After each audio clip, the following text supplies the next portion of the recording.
বোন, আমার কথাটা শোন, আমি কোর্টে যাব না। আর আমাকে যদি কোর্টে যেতে হয় না, তাহলে তোর সাথে আমার সারা জীবনের মতো সব সম্পর্ক শেষ।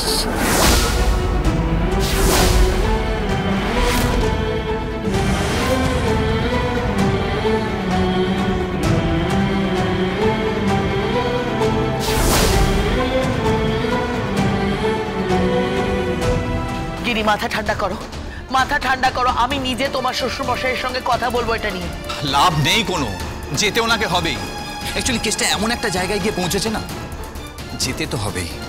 তবে আমি আপনাকে বলছি, গীতা কোনোভাবেই এই কেসটা জিতবে না, যতই চেষ্টা করুক, যা প্রমাণ করার করুক। তার কারণ আমাদের হাতে আসল সাক্ষী রয়েছে, পদ্মরানী দাস।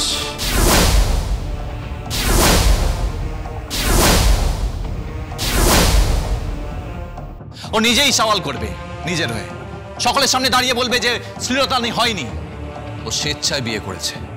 হ্যাঁ, আর ওর মুখ থেকে এটাও বলাবো যে ও কৃপানকে ভালোবাসে।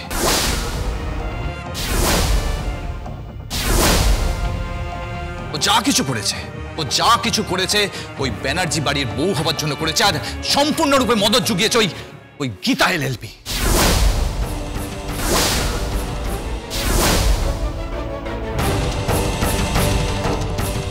আমি আপনাকে বলছি, গীতার ইমেজ আমি শেষ করে দেব।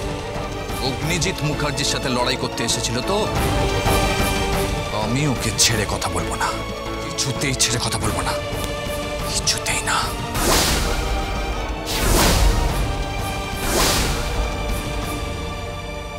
তাই বুঝি মিথ্যেগুলোকে সত্যি বলে চালাতে চাইছেন?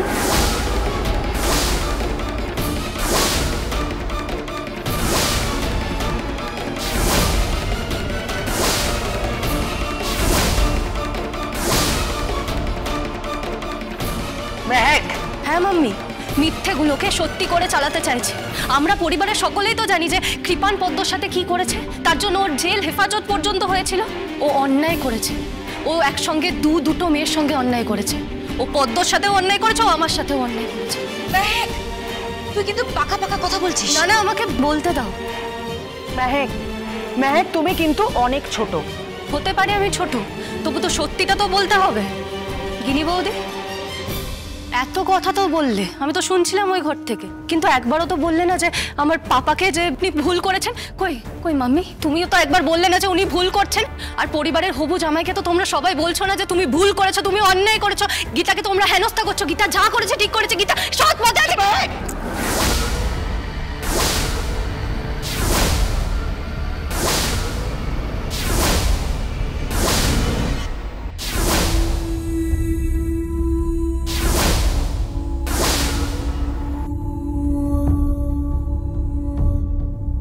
কেন মারছো ওকে? ওকে একদম মারবে না, ও বড় হয়েছে। তাহলে ওকে বল, দয়া করে একটু চুপ থাকতে বল। মেহেক, কেন এত কথা বলছিস? মুখটা বন্ধ রাখ না। এসবের মধ্যে নাক গলানোর কোনো প্রয়োজন নেই। প্রয়োজন আছে, কারণ কৃপান ব্যানার্জি বলে যে ছেলেটা, তার সঙ্গে আমার বিয়ে হওয়ার কথা ছিল। এটা ভাবতে আমার গা ঘিন ঘিন করছে। সেটা অন্য মেয়েকে বিয়ে করে নিচ্ছে। ছি। জল অনেক দূর গড়াবে গিনি মুখার্জি, জল অনেক দূর গড়াবে। কিছু একটা ব্যবস্থা করো না, যাতে তোমাকে কোর্টে যেতে না হয়। নাহলে কে বলতে পারে তোমার বোন কোন কেস থেকে কোন কেসে তোমাকে জড়িয়ে দেবে। তোমার বোন আর যাই হোক, তোমার ভালো চায় না।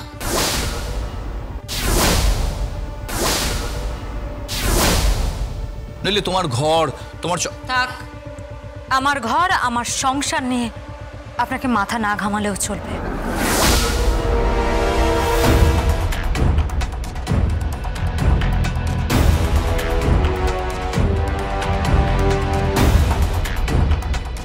পরিবারে আগুনটা জ্বালাতে না পারলে গীতা এলএলবি সত্যি গিনিকে কোর্টে নিয়ে যাবে।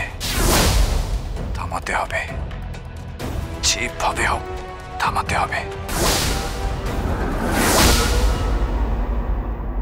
আমি তোর কাছে হাত জোর করছি মা, তোর সব মাত্র ঋণ শোধ হয়ে যাবে। দিদিকে কোর্টে নিয়ে যাস না, ওই অগ্নিজিৎ মুখার্জি আগুন জ্বালিয়ে দেবে, তোকে মেরে ফেলবে। তুই ওদেরকে চিনিস না, আমি চিনি। ওরা কত বড় ক্ষমতাশালী বলতো মা, ওরা কত বড় ক্ষমতাশালী, কত বড় রাজনীতিবিদ বলতো। ওই কিরণকান্তি ব্যানার্জি, কৃপান ব্যানার্জি কত বড় রাজনীতিবিদ বলতো। রোজ রোজ ওদের পেপারে নাম বেরোয়, কিছু না কিছুতে ওরা জড়িত আছে। ওরা তোকে মেরে ফেলবে মা। ঘরে ঘরে শত্রুতা করিস না মা, ঘরে ঘরে শত্রুতা করিস না। মা, কি আজকে যখন আমি কোর্ট থেকে বেরোচ্ছিলাম, একটা লোক না আমাকে কুর্নিশ বলেছে। তালি দিচ্ছিল মা, হাততালি দিচ্ছিল মা, জোরে জোরে জোরে হাততালি দিচ্ছিল। আর সেটা দেখে কোর্ট, সমস্ত কোর্টটা হাততালিতে ভরে গেছে মা। সেই লোকটার মুখটা দেখে আমার খুব আনন্দ হয়েছে মা। লোকটার মুখে চোখে কি তৃপ্তি ভাবতে পারবে না মা। আর সামনে অগ্নিজিৎ মুখার্জি মাথা নিচু করে দাঁড়িয়েছিল, কারণ সে জানতো যে সে কেসটা হারবে, জেতার আর কোনো জায়গা ছিল না। আমি ওই লোকটার মুখের দিকে তাকিয়েছিলাম। তুমি ভাবতে পারবে না ওই লোকটার মুখে চোখে কি তৃপ্তি মা। আমাকে বারবার বারবার কুর্নিশ জানাচ্ছে আমি তার অহংকার মা।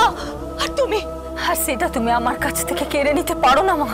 তুই কার কথা বলছিস? তোমার বরের কথা, আমার বাবার কথা মা। যে লোকটা সারা জীবন সৎ পথে চলেছে মা, আর আমিও সারাটা জীবন সৎ পথে চলবো।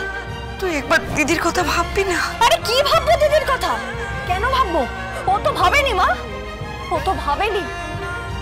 তোর মতো একটা অসহায় মেয়ে যে কিনা পরিচারিকা, তার যখন শ্লীলতাহানি হয়েছিল, ও তো ভাবেনি মা ওর কথা। উল্টে দিনের পর দিন দিদি প্ল্যান কষে গেছে, ছক কষে গেছে যে কি করে ওই কৃপান ব্যানার্জিদের বাঁচানো যায়। ও যদি আমাকে সত্যিকারের ভালোবাসতো না, যদি এই পরিবারের প্রতি ওর বিন্দুমাত্র কর্তব্য থাকতো, তাহলে আমার নাম ভারিয়ে সাত্বিক মুখার্জির সাথে দিনের পর দিন ফোনে কথা বলতো না মা। আর আমার নাম ভারিয়ে মন্দিরে ডেকে জোর করে সাত্বিক মুখার্জিকে বিয়ে করতো না মা। বুঝতে পেরেছো? তাই বুঝি শোধ তুলছিস মা? তোর আনন্দ হচ্ছে না? একই তো, তোর আনন্দ হচ্ছে না তোর দিদিটা হারছে? কি রে, তোর আনন্দ হচ্ছে না? কি বলছো নাকি তুমি মা?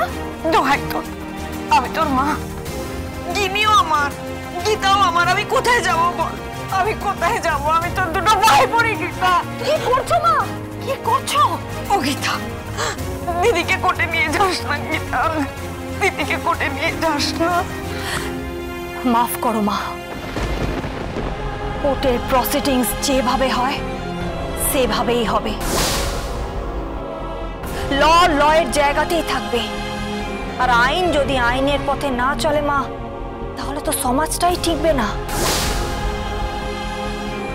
অপরাধীকে সাজা পাইয়ে দেয়া সেটা আমার সামাজিক দায়িত্ব। আর তার জন্য এই কোর্ট, এই ড্রেস, এতগুলো সেকশন নাম্বার, এতগুলো ধারা আর আছে সংবিধান।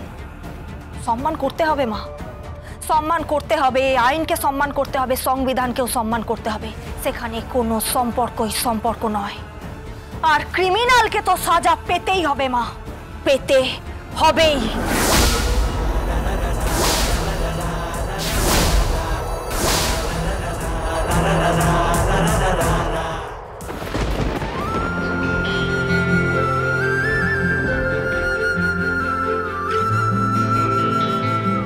স্বস্তিক বাবু, প্রথমেই কংগ্রাচুলেশন। আজকে কোর্টে দারুণ আর্গুমেন্ট করেছেন, অসাধারণ। আপনি কোথায় ছিলেন? আমি কোর্টের বাইরে দাঁড়িয়েছিলাম। অসাধারণ। আমার খুব অহংকার হচ্ছে জানেন, আর তত ভালোবাসার পারাটা বেড়ে যাচ্ছে।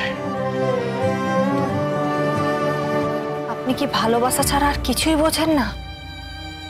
না, বুঝি। কি? আপনাকে।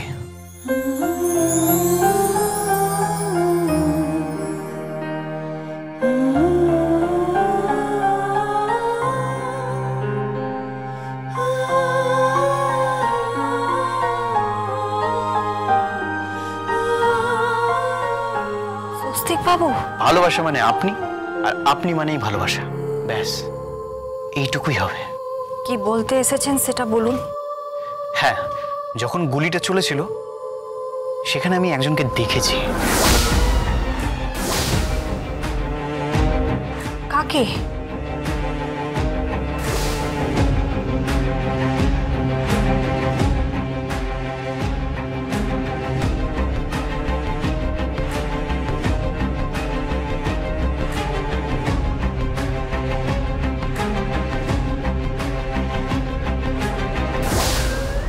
রিশরার ওই দেবরূপা হত্যাকাণ্ডের মামলার সঙ্গে জড়িত, কি নাম তার, ক্ষিতীশ।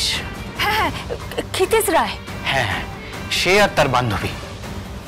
তার মানে দুয়ে দুয়ে অঙ্ক মেলালে আপনি বলছেন? হ্যাঁ, সম্ভাবনা আছে। ওই ক্ষিতীশ বলে লোকটা, ও কিন্তু কিরণকান্তি বাবুর পার্টির লোক। গীতা LLB